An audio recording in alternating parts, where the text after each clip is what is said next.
Bien, alors on va maintenant placer sur un cercle trigonométrique les différentes nouvelles valeurs qu'on a découvertes dans l'activité et puis on va aussi mettre les valeurs des sinus et cosinus associés.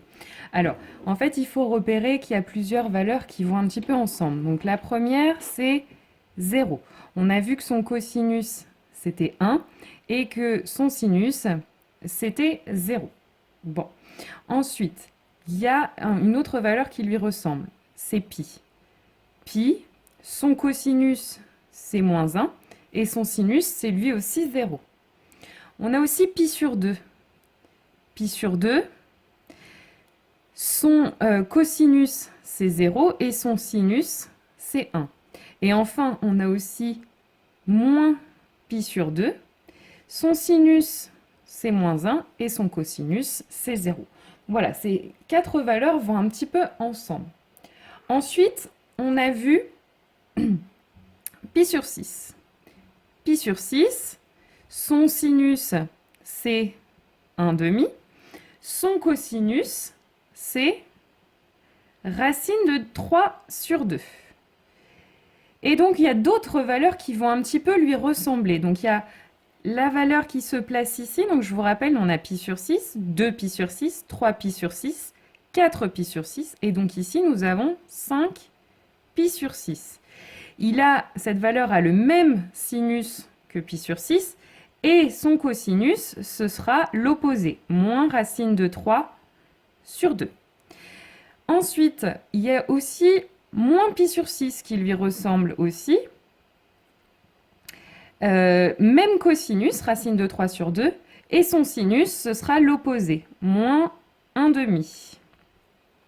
Et enfin, dernière valeur, on va avoir, donc pareil, je tourne dans l'autre sens, je vais avoir l'équivalent de 5pi sur 6, mais dans les négatifs, donc moins 5pi sur 6.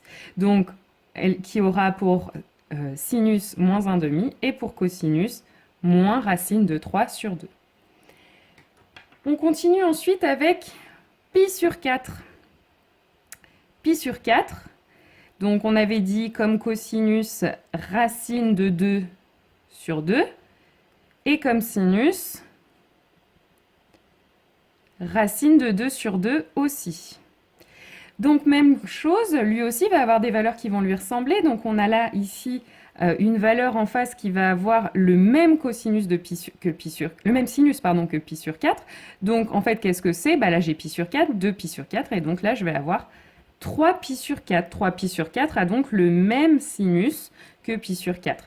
En revanche, son cosinus, ce sera l'opposé, donc moins racine de 2 sur 2.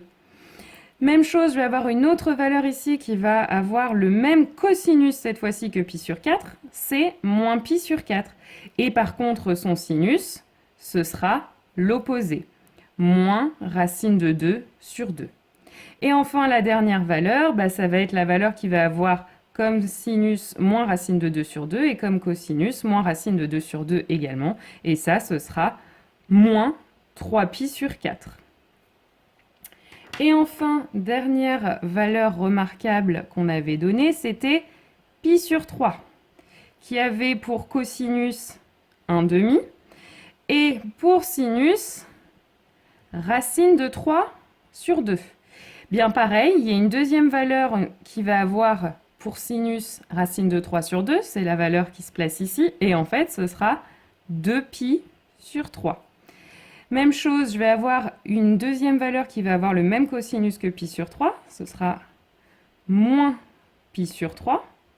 Et puis, celle-ci aura pour sinus moins racine de 3 sur 2, l'opposé du sinus de pi sur 3. Et puis enfin, on va avoir cette valeur qui se place ici, qui va avoir pour sinus moins racine de 3 demi, et pour cosinus, moins 1 demi. Et ça, ce sera moins 2pi sur 3.